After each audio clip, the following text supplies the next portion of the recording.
Hello दोस्तों, नमस्कार। स्वागत है आप सभी का एजुकेशन मंत्रा में। दोस्तों, इस वीडियो में हम बात करने वाले हैं यूपी टीटी जीआईसी और साथ ही साथ 69,000 शिक्षक भर्ती की महत्वपूर्ण अपडेट्स के बारे में। तो दोस्तों, यहां पर सबसे पहले हम डिस्कस करने वाले हैं यूपी टेट के रिलेशन में।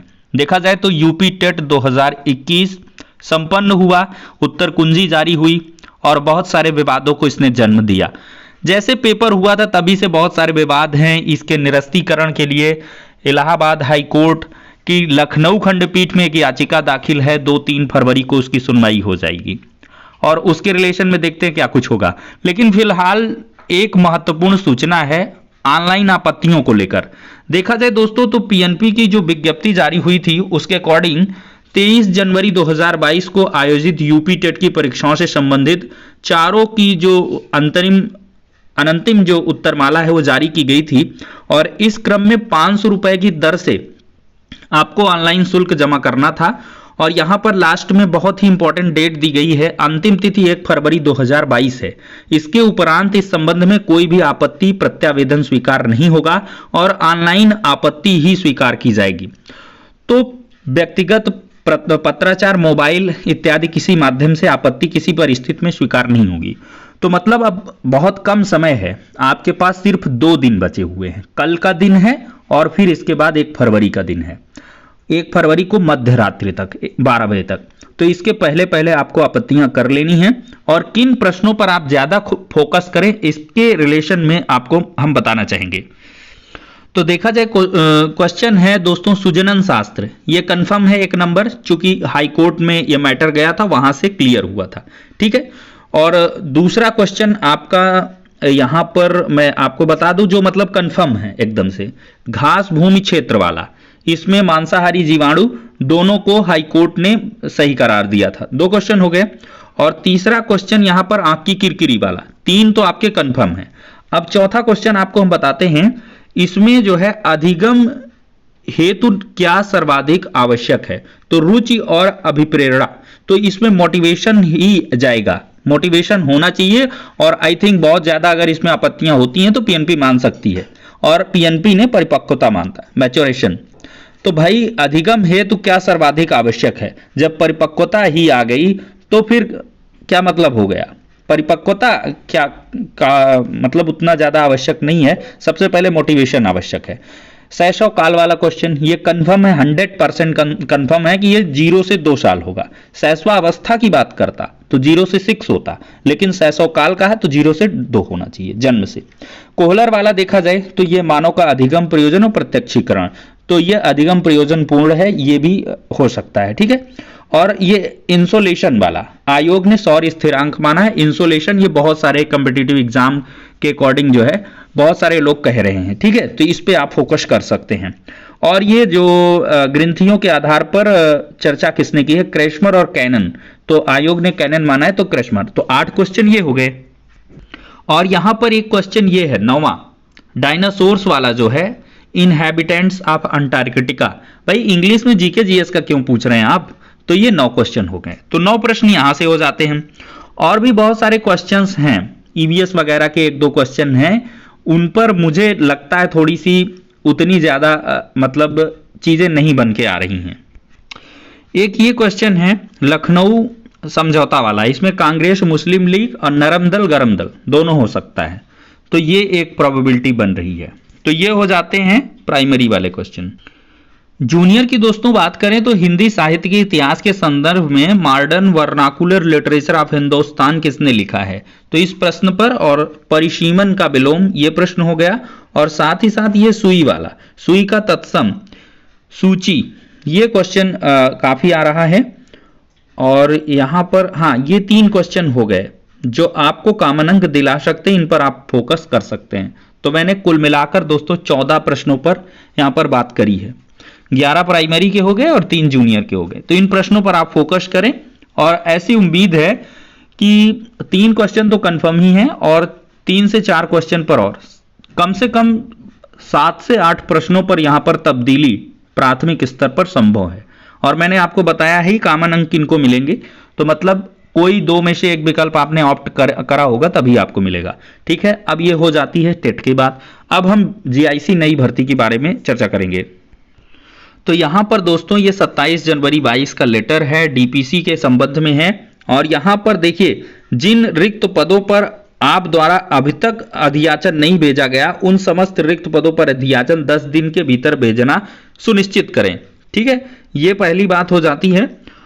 और साथ ही साथ विभिन्न विषयों के रिक्त प्रवक्ता पदों पर पूर्व में आपको अनेकों बार निर्देश दिया गया, उसके बावजूद आपने जो है आख्याएं भेजकर अभी तक डीपीसी कराने की तिथि निर्धारित। इस संबंध में 15 दिन के भीतर लोक सेवा आयोग से संपर्क करने के लिए कहा गया है।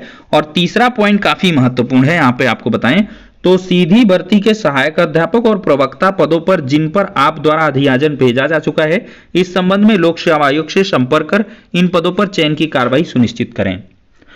तो जो पद निकल के आ रहे हैं वो तो 1,500-2 हजार हैं लगभग अधियाचन से, लेकिन अब ये अधियाचन वगैरह का जो काम चल रहा 10 दिन में, और पिछली भर्ती के सब जोड़ गांठ के अगर मैं दोस्तों आपको बताऊं इन शॉर्ट, तो कम से कम आपके 8,000 पदों पर 8K पर ये भर्तियां आ सकती हैं।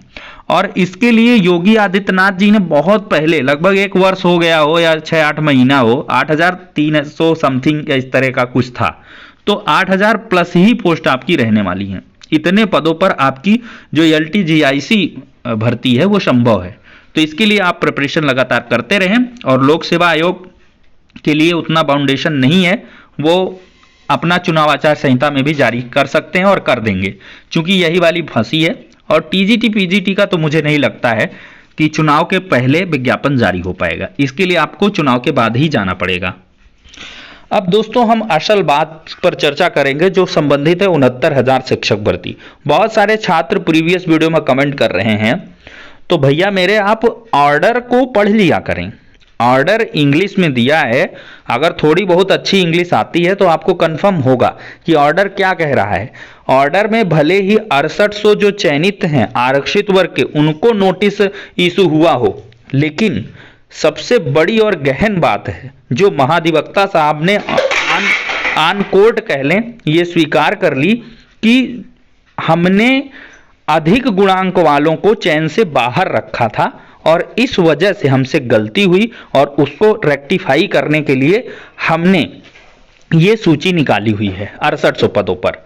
अब कोर्ट ने साफ तौर पर कह दिया कि 69,000 से एक पद आपको ज्यादा नहीं भरने हैं।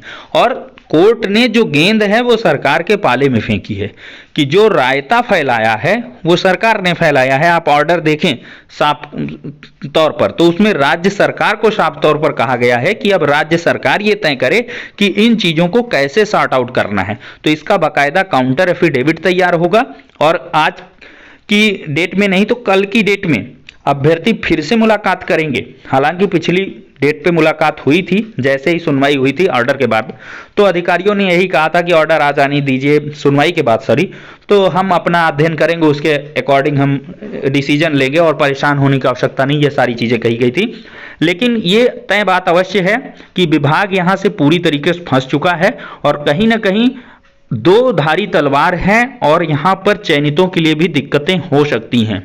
जो कह लें कि फाइनल जो आपका 6800 का गुणांक है, ठीक है, तो इससे कम जिसका है UR का, तो उसके लिए खतरे की घंटी है, बाकी सब सेफर साइड है। ठीक है, तो इसमें बाद वालों को थोड़ी सी दिक्कतें हो सकती हैं, तो वो लोग थोड़ा सा अवेयर रहेंगे। ठीक है, और यहाँ से मुझे जहाँ तक लगता है कि अभी कोर्ट कचहरी का जो मामला है वो ज़्यादा लंबा खींचेगा, इतना जल्दी सॉर्ट आउट हो नहीं जाएगा, क्योंकि महाधिवक्ता साहब भी अगली डेट पर जाएंगे। इसके बारे में देखते हैं क्या कुछ जवाब लगाते हैं और किस आधार पर वो एडजस्टमेंट करते हैं, ये देखना दिलचस्प होगा। क्योंकि सरकार बार बार ऑन रिकॉर्ड कह भी रही है कि हम पिछले अभ्यर्थियों को डिस्टर्ब नहीं करना चाहते हैं। तो इस रिलेशन में भी आपको ये ध्यान देकर चलना है कि सरकार आपके साथ है जो चयनित है, और आरक्षित वर्ग का कहीं ना कहीं अंडर पेंडेंसी मामला जाएगा।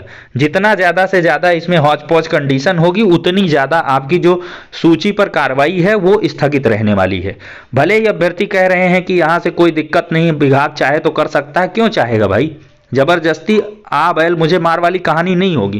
पहले बहुत ज्यादा देखा जाए तो रायता फैला था, अब उसको धीरे धीरे समेट के और ये पूरी तरीके से तय कर लिया जाएगा कि अब कोई कार्य ऐसा ना करें जिससे कि आगे आने वाले समय में दिक्कतें हों। तो ऐसे में आरक्षण सूची पर ब्रेक लगा है और इसकी काउंसलिंग और नियुक्ति प्रक्रिया तब तक नहीं हो पाएगी जब तक कि कोर्ट से कोई मैटर फाइनलाइज नहीं होता है। और साफ तौर पर कोर्ट ने ये कोर्ट भी किया है कि अधिकारियों ने जल्दबाजी में हौच-पौच कंडीशन कर दी है और गलतियां की हैं। यहाँ पर अभ्यर्थियों को डिसाइड करते हुए बिना डिसाइड किए कि 6800 को निकाले कि हम बाहर करें, चूंकि हमको 69,000 से एक सीट ज़्यादा देनी नहीं है, तो एडजस्टमेंट किया जाना चाहिए था। अब देखते हैं दोस्तों यहाँ पर क्या कुछ होता है, लेकिन सबको सतर्क रहने की बिल्कुल से आवश्यकता है। ये मैटर काफ़ी ज़्यादा गंभीर है। तो फिलहाल के दोस्तों इस वीडियो में इतना ही। नेक्स्ट में